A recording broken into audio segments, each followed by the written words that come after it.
hope you must be doing well in this COVID season. So today's topic of video is unexplained infertility. But before that, I would say that if you want to consult at our center, the number is given below in the screen, and you can also have teleconsultation through My Follow-Up app. This is an app which you can download from Google Play Store, and there the doctor ID is 659. Now coming to the topic today, which is unexplained infertility. So unexplained infertility means where the couple is unable to conceive in spite of 1 year of unprotected intercourse and all their reports are normal. Right? That's a very frustrating problem. Not only for the patient, it's also frustrating for the doctors because we don't know where is the problem. So when we don't know the problem, the treatment also becomes difficult. Okay. So before saying that the couple is suffering from unexplained infertility, we have to understand what test must have been done. So the test is that uterus should be okay. So there must have been an ultrasound which has ruled out that there is no fibroid, no polyp, etc. in the uterus. The tubes must have been tested either by an HSG, which is a digital X-ray, or by laparoscopy, hysteroscopy, and should have been proven that the tubes are open. Then sperms must have been tested of the husband. The count is normal, motility is normal, and must have been tested maybe twice, thrice, so that we are very sure that the husband is perfectly all right. Then the menstrual cycle of the patient should be regular, and she must be forming an egg. And that formation of egg can be determined by the help of ovulation study or follicular study, which is a series of ultrasound by which we can determine whether the patient is forming an egg or not. So these are the tests. Apart from that, their sexual history should be normal, and their frequency of intercourse should be at least 2 to 3 times per week, because sometimes many of the patients may not be able to conceive because they're not getting time in today's hectic lifestyle, so much of stress, corporate jobs and all that. So many of the times patients come to us that they don't have time. Okay, so that is also very important. So let's say all these tests have been done for a couple. Egg is forming, uterus is normal, sperms are normal, tubes are normal. Instead of that, in spite of that, the patient is not conceiving, then we label this patient as suffering from unexplained infertility. Okay, so whenever we deal with a couple of infertility, in around 40% of the patients, we will get some cause in the female, and in about 40% of the patient, we will get some cause in the male, and the around 15 to 20% patients will be where we are not able to find a cause. So now coming to what causes unexplained infertility. Of course, all the tests are normal, but if the patient is not conceiving, let's say for 2 years, 3 years, 4 years, 10 years, even 20 years, that means there is definitely some defect. Normal test does not mean that everything is normal. It means we do not have the means to test the microscopic defect. The science is not advanced so much wherein we can detect the microscopic abnormalities. So the abnormalities could be, what could be the abnormalities? Abnormalities could be that in the ovulation we are checking the follicle.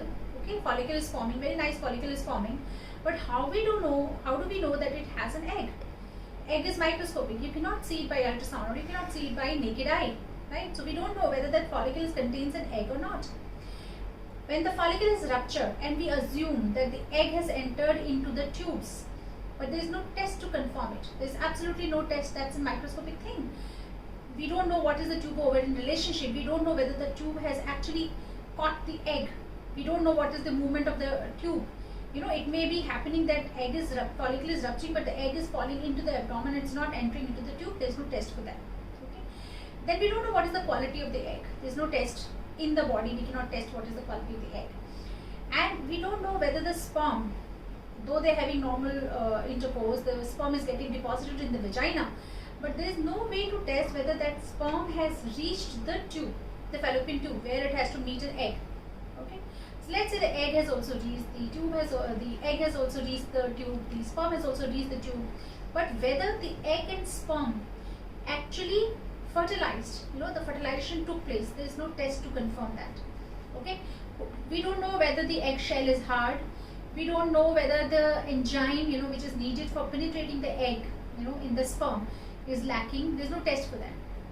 Even if the fertilization has happened and embryo has formed in the tube, the embryo has to rest in the tube or has to grow in the tube for almost 5 days, and during that initial 5 days of development in the tube has to provide a lot of nutrition to this growing embryo. So we do not have any test to see whether tube is good enough to provide nutrition to this developing embryo. Right? The tube might be open, but whether it is functionally good or not, there is no test. And then we don't know what is the embryo quality if it has formed. And then when the embryo has entered into the uterus, there is no way to test the crosstalk between the uterus and the embryo, the endometrium or the uterus lining or the embryo. What is their relationship? There are no tests. So meaning there are so many things which we cannot test in the body, and apparently the tests look normal, but they actually are not. So one message from this is that if you are suffering from unexplained infertility, meaning all your tests are normal, please do not assume that you are normal. Definitely there is some problem and treatment is definitely needed. Okay, please consult your doctor very soon. Now coming to the treatment options. Okay, so the treatment options could be three. One is natural try, wherein we see the egg and we tell the couple to try during those times. The success rate of that is around 7% per cycle. The second treatment would be intrauterine insemination, which is we give a drug to form an egg to the lady, do a follicular study, and when the egg is ruptured, we can see it from the ultrasound. The husband gives semen in the lab, we prepare the semen, take out the best sperm and put it inside the uterus. So we try that egg and sperm distance is decreased. We are inseminating the sperms directly into the uterus near the egg. So the chances of egg and sperm meeting are increased. That is known as intrauterine insemination. The success rate of intrauterine insemination is 15 to 20% per cycle only. And the third treatment may be in IVF or test tube baby, wherein we give a lot of injection to the women and try to make multiple eggs. Then by ultrasound we take out those eggs, mix them with the husband's sperm or do ICSI, and then make the baby and put it inside the uterus. The success rate of IVF depends on the patient's age. Younger the patient, more the success. Overall the success rate is around 40 to 50%. Okay, so now coming to what is the best treatment for you.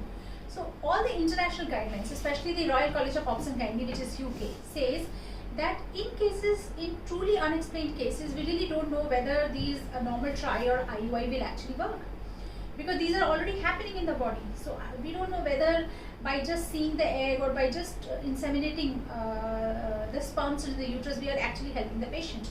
So according to those guidelines, according to the RCOG, which is Royal College of Obs and Gynae UK, they say that we should leave these patients for 2 years, which is known as expectant management. That means we are expecting the patient to conceive on its own. And if the patient does not conceive in 2 years, in spite of regular unprotected intercourse, the patient should be taken directly for IVF, ICSI. Not only IVF, ICSI. ICSI is intracytoplasmic sperm injection, wherein we take one egg, take one sperm and inject into each egg. So now a patient may question that why ICSI, why not IVF? Because ICSI is definitely a little more expensive. In our center it is around 20,000 rupees more expensive than IVF.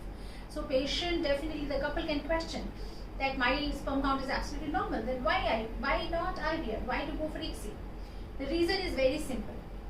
Because the couple is suffering from unexplained infertility, we don't know where is the defect. So the defect may also be at the level of fertilization. So in IVF, it may happen that we have taken out the eggs, mix it with the husband's sperm and not a single embryo formed. So that's why we ensure fertilization through ICSI in cases of unexplained infertility. So if a lady has a lot of eggs, then we can divide the eggs 50-50%. In 50% of the cases we can do IVF, in 50% we can do ICSI, but ICSI definitely is needed in cases of unexplained infertility. Right? In India, we do not straight away jump to IVF ICSI in such patients. We definitely want to do 1 or 2 cycles of normal trial, 1 or 2 cycles of IUI, and if failure, then go proceed to IVF ICSI. And that is, though the guidelines they suggest to proceed straight away for IVF, but internationally also that's not the norm. Normally people do try 1 or 2 IUIs, and if failure, then proceed for IVF ICSI. So the message is that you should not delay your treatment thinking or assuming that everything is normal. Where everything is normal, there we are more worried. Okay, so it should be a very fast treatment. Also, when we are waiting, it should also be taken into account that what is the patient's age. If the patient is young, her ovarian reserve is good, you may take a little time. But if the patient is of higher age group, more than 35, or her ovarian reserve is less, AMH is less, then time should not be wasted. Maybe within 6 months to 1 year, all the treatment should have been tried, including IVF ICSI.